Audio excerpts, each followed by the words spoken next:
Welcome back to Getting in the Game. Hey, we're going to be riveting the skeleton together today after our small setback. So it's kind of exciting. And a little thing that I did to my table.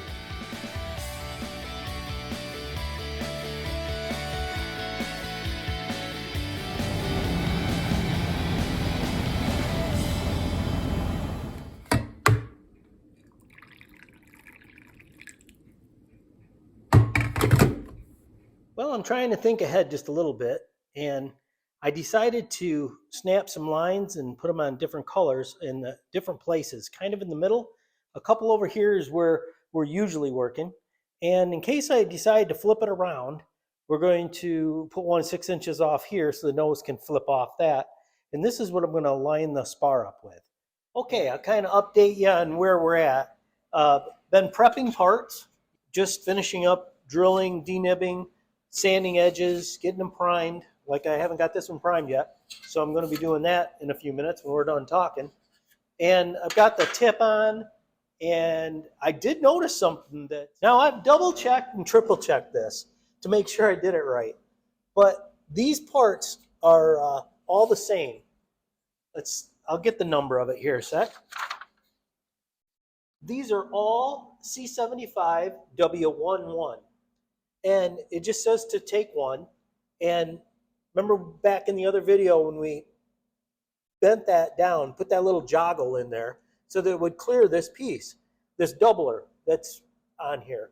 Well, the doubler stands out a good 1/16 of an inch. That's good thick stuff. And these all Cleco to the one behind it. This one doesn't. This one Clecos to the main web. This has like a shim behind it. So when I was getting everything level and looking down it, this one sticks proud. So I measured the hole distance by laying a straight edge down, and it's definitely out. I don't know. It's going to be fun to see that when you put the skin on, if they've got the holes slightly off for that distance right there, instead of making a separate nose rib. So that was just some information, something I just noticed. It's going to be fun to see how that turns out. Also, one of the other things I did today was went over these parts lists right here completely, and did find that one of these I didn't have. It's actually built in to the end of but it's on the list. So I'm searching everywhere.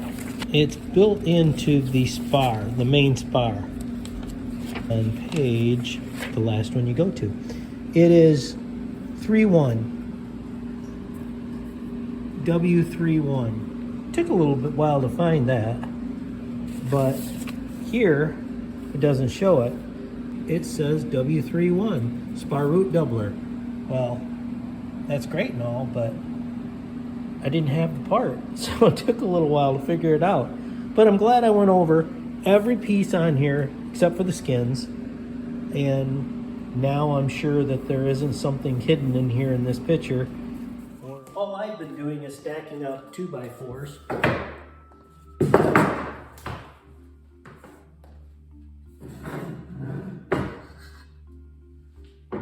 And gently pushing it down. I can feel if it wants to scoot out to the sides or not.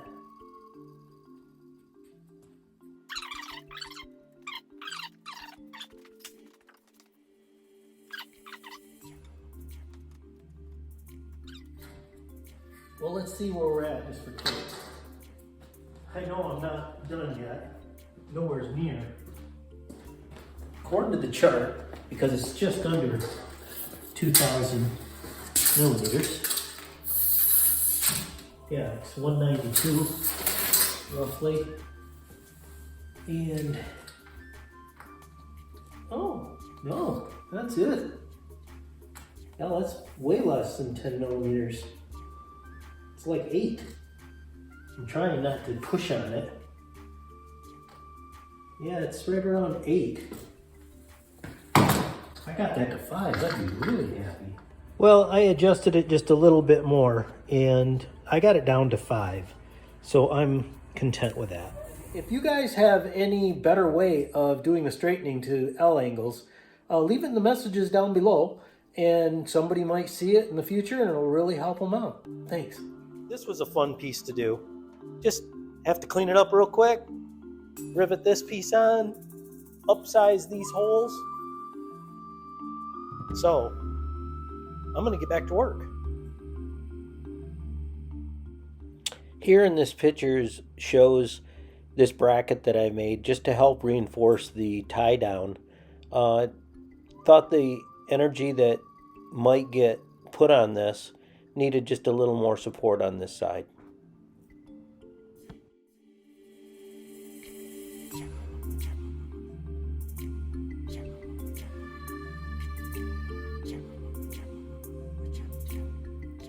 Once I've got the spar laid down, I went through every bit of it and checked for nicks and scratches, and just making sure that it's ready for assembly. Here's the part I was stressing over, and it's ready to go.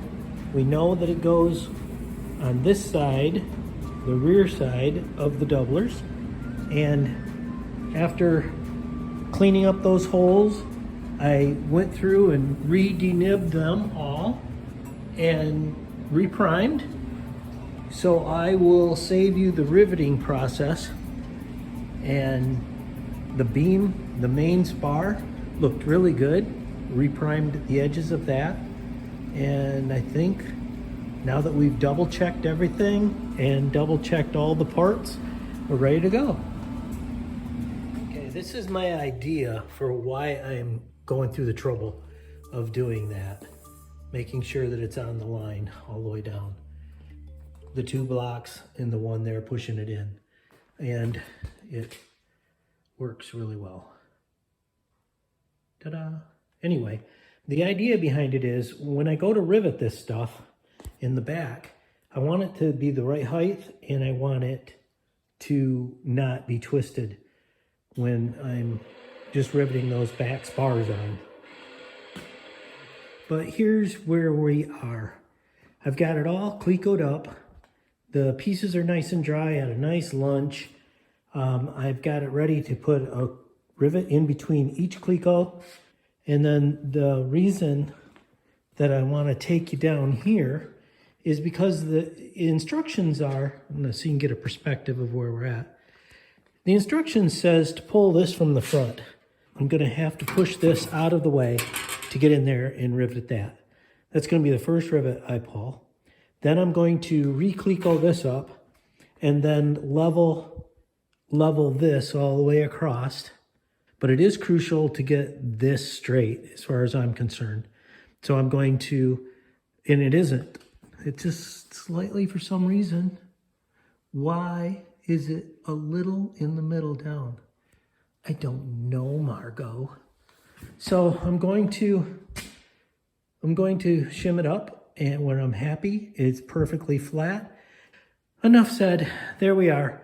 And then I get to start riveting.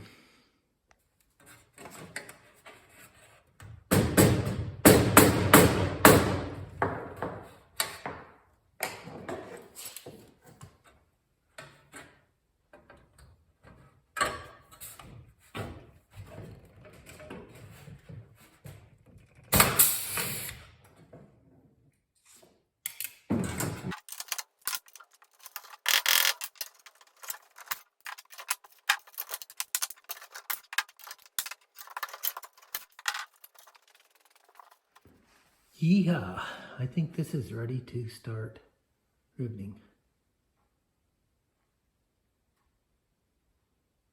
The camera doesn't lie. Yeah, I think I got it. I am wiggly. Kind of interesting how they bolted all this now. So these two are bolts. They bolt this one up in the top. Those two are bolts. And these on the ends are bolts. Just a little surprising. In the instructions, they have you put this on the bottom, bolt in, and this one bolt back. I don't know why, because if you put that out maybe it comes close to the skin, but I don't know. I don't know why they did that, but they did. And so we have this whole end is bolted on here and now down there in the front and the two in the back. Well, I guess that's it for this one. If you like what we're doing, please subscribe and we'll take you on the rest of the journey. Skins are next. It's going to be flipped over and we're going to start on the bottom.